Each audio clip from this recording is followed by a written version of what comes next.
How many times have you been on dates with girls or single girls where the date was awkward as fuck? It was extremely boring. You didn't know what to say. You didn't know how to say it. Well, you're not alone. I used to go on dates like this constantly. When I was younger and wanted to start having experiences with girls, I went on date after date after date, and I experienced this over and over again. And I'll tell you, it was fucking painful. We'd sit opposite each other for hours, not knowing what to say. We'd just sit in silence sometimes. I'd ask her, what's your favorite color? So what do you want to do when you're older? All these boring gay questions that, right, she does not want to answer. And I remember this one specific story where I went on a date with this girl. I was like 19 years old. She was the same. And this was one of the first dates I ever went on. And I was super fucking nervous, right? This is one of my first Tinder dates as well. So I decided to meet her in town. We had this thing called Stack in Newcastle, which was like an outside venue thing, right? Now it's freezing cold. It's winter. So I'm wearing my big jacket, some jeans and some trainers. Air Force, I think, right? She turns up wearing snakeskin leather pants, a Canada Goose jacket, and a Rolex. Now, I'm from, I'll say, quite humble beginnings, right? I'm from a normal background, working class background, so I'd never seen things like this before. Obviously, I wasn't completely taken back by it, but I was like, what the fuck? Her parents must have money, right? So instantly, I was nervous from this, right? Now, we go on the date, and because this is one of my first ever formal dates, and this girl is like a southern girl, and in the UK, if you don't know this, there's like a big north-south divide, because northern people are generally quite like laid back, and southern people, from the stereotype, are very like uptight, not very fun.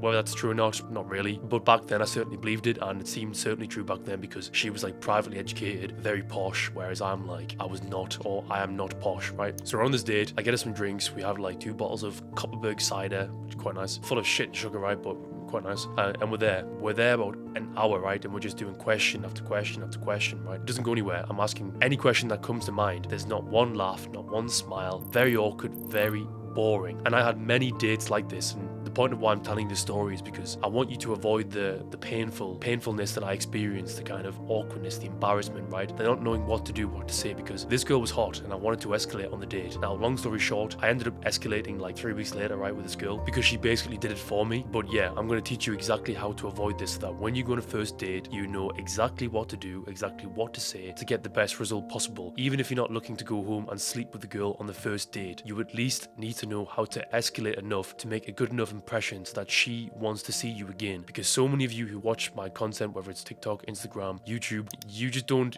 see girls again, right? You go on a first date and that's it. You get friend zoned. She gives you that whole bullshit spiel of, I just want to be friends, you know, you're a really nice guy, but, you know, it's always but. So I'm going to teach you exactly how to avoid that with a few techniques that you can use. But before I get into that, I want to preface this by saying that there is a purpose of the first date. When you go on a first date, you should have one thing in mind. And that one thing you should have in mind is to reduce her anxiety, to make her feel comfortable, to make her feel relaxed. Because if she's not comfortable, if she's not relaxed, you will never be able to escalate. And I guarantee all of the shitty, boring, awkward dates you've been on, it's because the girl was very nervous. She probably literally thought you were some kind of serial killer, because girls have this fear. I've been on probably 120 something first dates, right, if not more than that. And from these first dates, the amount of girls that would text me saying, just to confirm, you're not going to murder me, are you, was ridiculous, right? This was like a genuine fear that girls have. So because of this, we have to attenuate this, and we have to see to this fear to make sure that they can relax. Because if she's nervous and she's like shaking, right, and thinks you might murder her, you're not going to be able to escalate. You won't even be able to see her again, let alone kiss her or fuck her, right? So understand this. Next thing you need to understand, she's a reflection of you. So if you want her to be comfortable, you want her to be relaxed, you first have to be comfortable.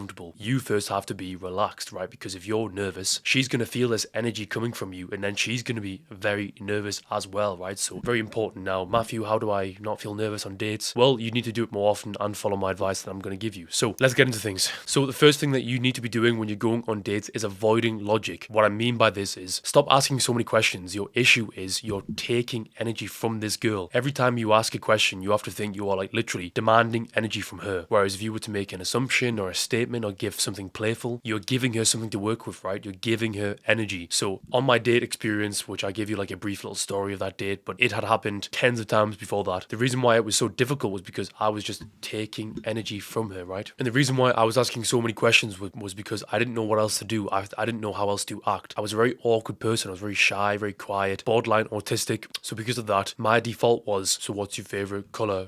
Where are you from? What do you want to do when you're older? And what made made things worse was because I was like a 19-year-old, my balls had barely dropped, and she was Southern. Southern girls have this reputation in the UK of having very deep voices, and she was like, oh, hello, my name's, I'm not going to say her name. We'll give her a fake name. My name's Stephanie. What's your name? And I'm like, my name's Mathew. So already I'm on the back foot. Already it sounds bad. You know, she's kitted up in her fucking £10,000 outfit, and I'm there wearing my like £100 outfit, secondhand clothes, because I used to like using Depop and Vinted. But anyway, but yeah, so avoid logic. Now, there's ways to avoid logic. So what we want to be going for, rather than asking question after question, and there is nothing wrong with asking the occasional question, but it's what you do with that question. Let's say you ask her a question like, so where are you from then? And she tells you, I'm from a certain area. Rather than going, nice, I'm from this area, because let's be real, that's probably what you would do. If you do this, right, the conversation will go nowhere. You'll not know what to say or where to take it, so you'll just ask the next question, and then the next question, and then the next question. And then she sat there thinking, wow, this guy's fucking boring. I never want to see him again. She has to see you as like a sexual being if you want it to go anywhere. She could be the nicest, most innocent girl, but if you are boring, it doesn't matter. She won't want to see you again. Women want guys who enable fun in them, and if you are not enabling fun, she's not going to see you again. So let's say she asks you, so where are you from? And you say, I'm from Newcastle. And you say, where are you from? And she says, I'm from Sunderland. You go, oh, Sunderland. I wish I'd known that before the date, mind. She says, why? Well, you know, Sunderland has a bit of a reputation. So little simple things like this, rather than me saying, okay, nice, I'm from this area, I'm doing that, and then I'm adding something to the conversation. I'm being playful. There's a technique that I'm going to teach you called agree and amplify. Now, agree and amplify is basically how you escalate any situations, how you be charismatic, and it's how you avoid boringness, right? And what it basically means is you agree with her, whatever she's saying, or you say yes to it, and then you amplify the answer. So let's say you've been making a few assumptions here and there, a few little jokey comments, which you should be aiming to do by, rather than asking her a question, listen to what she says and make an assumption off the back of that. She's from Sunderland. You say, oh, okay, so you must go here, you must do this, you must enjoy doing this thing. You're giving her something to work with. Or you can make a playful assumption like, so you're one of them kind of girls, right? Or if you're from Sunderland, you must be this kind of girl. Now, this works for any area because you're just trying to be playful. You're just trying to be silly. It doesn't matter too much what you say. So, do you go on many dates with girls then? What most of you guys will do, and what I did in the past, was you'll say, I go on like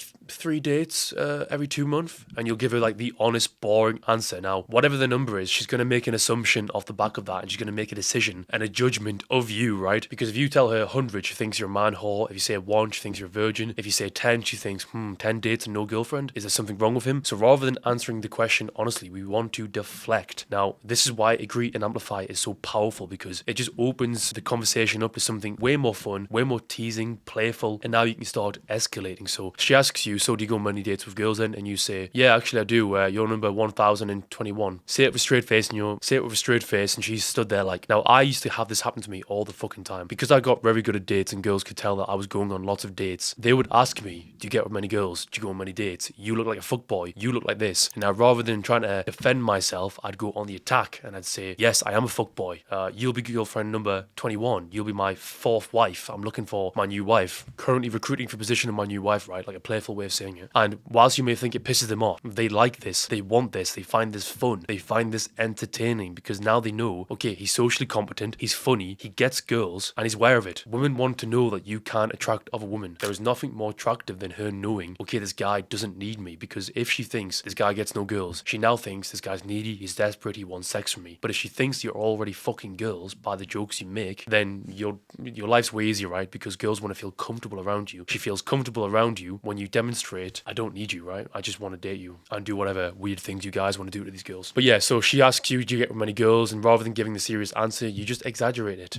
No, I'm actually a virgin. Could you not tell? I was hoping you would take my virginity tonight. Would you? Now, when you're doing this, you're like, you have a smirk on your face. You're being very performative. She knows that it's a joke. And this works super fucking well. And you can use this in any situation. If someone asks you, are you having a good day? You say, fantastic, thanks. I successfully managed to not murder myself in the gym by pressing that very heavy metal bar off myself, aka bench press. You can apply this to everything. This is like one of the easiest ways to become more charismatic. Just stop answering questions so honestly and play with them. This works especially well over text, because what you'll find is anything you can use in text, you can use in person. So next time you're on a date, next time she asks you a question, don't answer so honestly. Deflect, be playful, exaggerate, whichever spectrum or end of the spectrum you want to go to, because she'll think, okay, this guy's funny, and then she won't friend zone you, because if you're making funny jokes about you getting with lots of girls, and then you ask her, you're not going to be number 1022, you know, she'll say, of course not, and you'll say, fine then, no worries, is your sister available? And then you can like playfully push her and tease her and joke with her, right? Breaking the touch barrier, and now she's laughing, now she's comfortable, now you can get close to her, put your arm around her, and you see how it goes on from there, right? So we'll start with this one technique first. I will be making more videos videos about these different techniques you can use, because there are tens and tens of different techniques you can use. But next time you're texting a girl, you're around a girl, you're in person, even with your work colleagues, you can use this, your friends, your family. Try this agree and amplify out, and I promise you it will make you seem far more charismatic, interesting, and fun. And for guys who are interested in personal one-to-one coaching, there is a link below. You can go to my Instagram and DM me. I'm taking on new guys at the moment, not too many, but I am taking on some guys. I have an online community where, and if you didn't know, I'm part of this online community called School, where I have my modules, my videos, my weekly live calls with my guys, where I basically teach them how to become the ultimate man, whether it's attracting the girl, keeping the girl, texting the girl, fucking the girl, right? Everything. And I personally guide you through that one-to-one via these live calls, via one-to-one calls, and via WhatsApp. So if you're interested in that, go to my Instagram, give me a DM, and we'll get a call organized. But until the next video, boys, see you all later.